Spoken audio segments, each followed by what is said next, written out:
নমস্কার বন্ধুরা, আপনারা দেখছেন অনামিকার আসর। আজকের গল্পটি একজন নাম প্রকাশে অনিচ্ছুক ফলোয়ারের পাঠানো।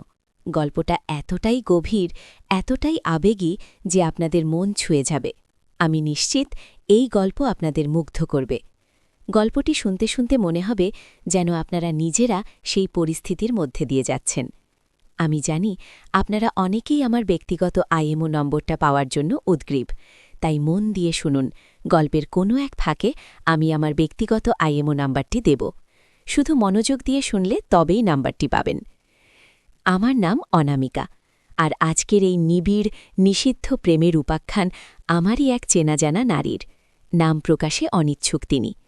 গল্পটা শুরু হয়েছিল এক সাধারণ বাঙালি পরিবারে, যেখানে আত্মীয়তার বাঁধনগুলো বড়ই জটিল। সেই জটিলতার আড়ালেই লুকিয়েছিল এক অসম, নিষিদ্ধ অথচ তীব্র প্রেমের বীজ। গল্পের নায়িকার নাম ধরুন রীতা। রীতা এক সুগৃহিণী, শান্ত, সৌম্য, স্বামী সন্তান নিয়ে তার এক সাধারণ সুখী সংসার। কিন্তু ভাগ্যের পরিহাসে এক আত্মীয়র বিয়েতে তার জীবনে আসেন এক নতুন মোড়। বিয়েটা ছিল তার ফুপাতো বোনের। সেই বিয়েতে রীতার আলাপ হয় তার ফুপাতো বোনের প্রাক্তন স্বামীর বাবার সাথে। হ্যাঁ, শুনতে অসাধারণ লাগলেও এটাই সত্যি। সম্পর্কে তিনি রীতার নিজের কেউ নন, কিন্তু আত্মীয়তার এক গোলক ধাঁধায় জড়িয়ে পড়েন। তার নাম ধরুন অরুণাভবাবু। রীতা যখন অরুণাভবাবুকে প্রথম দেখেন তখন তার বয়স ছিল ৩৩। অরুণাভবাবু ছিলেন একজন প্রৌঢ়, কিন্তু তার চেহারায় ছিল এক আশ্চর্য আকর্ষণ। শান্ত, গভীর চোখ, একরাশ অভিজ্ঞতা যেন তার বলি রেখায় ফুটে উঠত। রীতা, যিনি এতদিন কেবল কর্তব্য আর সংসারের গণ্ডিতেই নিজেকে খুঁজেছেন, হঠাৎ করেই যেন এক নতুন অনুভূতির জগতে প্রবেশ করলেন। অরুণাভবাবু ও রীতার মধ্যে এক সতেজতা, এক অব্যক্ত মাধুর্য দেখতে পেয়েছিলেন। শুরুর দিকে এই আকর্ষণ ছিল নিছকই সৌজন্য, বিভিন্ন পারিবারিক অনুষ্ঠানে দেখা সাক্ষাৎ, টুকটাক কথা। কিন্তু ক্রমশ এই সৌজন্যের আড়ালে জন্ম নিতে শুরু করে এক গোপন টান। রীতা লক্ষ্য করলেন তিনি অরুণাভবাবুর সান্নিধ্য খুঁজছেন। তার কথা শুনতে, তার উপস্থিতি অনুভব করতে তার মন আনচান করে। অরুণাভবাবু ও রীতার চোখে সেই একই আকুলতা দেখতে পেতেন। তাদের মধ্যে এক অদৃশ্য সেতু তৈরি হতে শুরু করেছিল, যা সমাজের চোখে ছিল সম্পূর্ণ নিষিদ্ধ। রীতার মনে চলত তুমুল ঝড়। একদিকে তার সংসার, তার স্বামী সন্তান, অন্যদিকে এই নতুন তীব্র আবেগ। তিনি জানতেন এটা ভুল, এটা পাপ, কিন্তু মনকে বোঝানো বড় দায়। অরুণাভবাবু ছিলেন তার ফুপাতো বোনের প্রাক্তন স্বামীর বাবা। সম্পর্কের এমন এক গোলকধাভা যেখানে পা রাখলেই সর্বনাশ। তবুও প্রতিবার দেখা হওয়ার সময় রীতার বুক ধুকপুক করত। অরুণাভবাবুর একটি সাধারণ চাহনি, একটি সামান্য হাসি রীতার মনে এক অন্যরকম আলোড়ন সৃষ্টি করত। একদিন এক পারিবারিক অনুষ্ঠানে প্রায় মাঝরাতে রীতা যখন একা বাগানে পায়চারি করছিলেন, তখন তিনি অরুণাভবাবুকে দেখতে পান।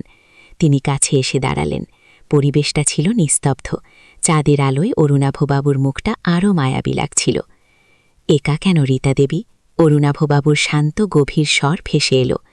রীতা চমকে উঠলেন। না, এমনি একটু হাওয়া খাচ্ছিলাম।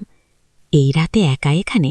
অরুণাভবাবু একটু থামলেন, তারপর বললেন, আপনার কি কিছু হয়েছে? আপনাকে অন্যরকম লাগছে। রীতা অনুভব করলেন তার গাল দুটো গরম হয়ে উঠেছে। এই মানুষটি তার মনের সবটুকু বুঝতে পারেন। তিনি কি করে জানলেন? না, তেমন কিছু নয়। অরুণাভবাবু রীতার আরও কাছে এসে দাঁড়ালেন। তাদের দুজনের মধ্যে দূরত্ব তখন মাত্র কয়েক ইঞ্চি। রীতা অনুভব করতে পারছিলেন অরুণাভবাবুর নিঃশ্বাস। তার হৃদস্পন্দন বেড়ে গিয়েছিল।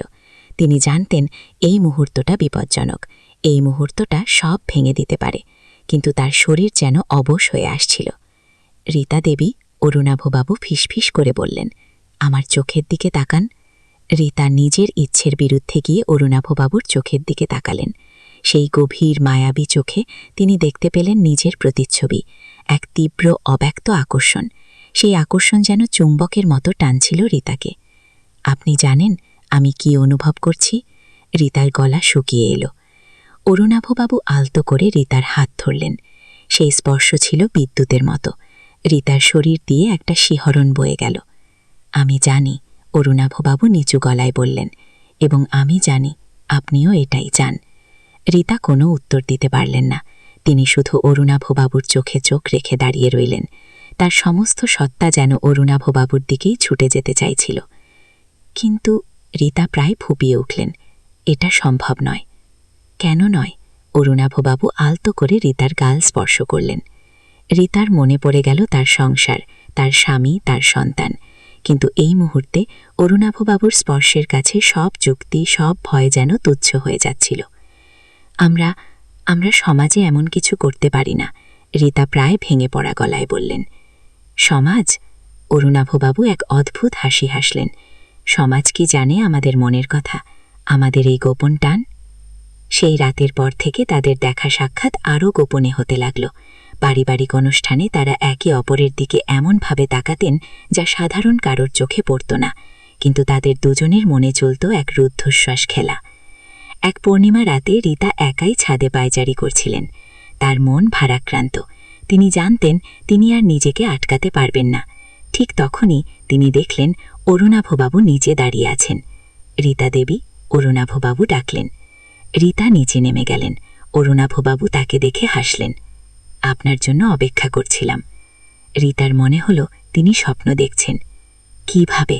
আপনার মনের কথা বলে দিচ্ছিল। অরুণাভবাবু রীতার পাশে এসে দাঁড়ালেন। সেদিন রাতে তাদের মধ্যে এক নিষিদ্ধ প্রেমের সূচনা হল।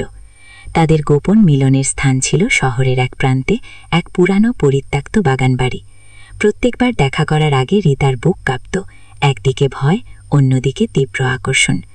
অরুণাভবাবু, রীতা একবার তাকে জিজ্ঞেস করেছিলেন, আমরা কি ঠিক করছি? অরুণাভবাবু রীতাকে জড়িয়ে ধরেছিলেন। রীতা, ভালোবাসার কোনো নিয়ম হয় না। যখন এটা আসে তখন তার নিজের পথ তৈরি করে নেয়। আমরা শুধু সেই স্রোতের সাথে ভাসছি। সেই বাগানে চাঁদের আলোয় তারা একে অপরের মাঝে খুঁজে পেতেন এক আশ্রয়। রীতা অনুভব করতেন অরুণাভবাবুর সান্নিধ্যে তিনি যেন আবার নতুন জীবন পেয়েছেন। কিন্তু এই সুখ ছিল ক্ষণিকের। একদিন রীতা যখন অরুণাভবাবুর সাথে দেখা করতে যাচ্ছিলেন, তখন তিনি দেখলেন তার স্বামী তাকে অনুসরণ করছেন। রীতার মাথা ঘুরে উঠল। কি হবে এখন? এই কঠিন পরিস্থিতিতে রীতার মনে তখন একটাই প্রশ্ন ঘুরপাক খাচ্ছিল, তিনি কি পারবেন তার এই গোপন প্রেম আর সংসারের মধ্যে ভারসাম্য রাখতে? আমি জানি গল্পটা আপনাদের মন ছুঁয়ে গেছে। এই টানটান উত্তেজনা, এই নিষিদ্ধ প্রেম, এই গভীর আবেগ সব মিলিয়ে এক অসাধারণ অভিজ্ঞতা। গল্পটা এখানেই শেষ নয়। রীতার জীবনে এরপর কি ঘটবে? তার স্বামী কি সব জেনে যাবেন? অরুণাভবাবুর সাথে কি তার এই গোপন সম্পর্ক টিকে থাকবে? আপনারা যদি এই গল্পের দ্বিতীয় পর্ব শুনতে চান তাহলে কমেন্ট করে জানান। আর অবশ্যই চ্যানেলটি সাবস্ক্রাইব করুন, কারণ এরকম আরও অনেক গল্প আপনাদের জন্য অপেক্ষা করছে। আর হ্যাঁ, যারা আমার ব্যক্তিগত IMO নম্বরটি পেতে চান তারা সম্পূর্ণ মনোযোগ দিয়ে সব গল্প শুনুন, কারণ আমি যে কোনো সময় সেই নম্বরটি দিতে পারি। ধন্যবাদ।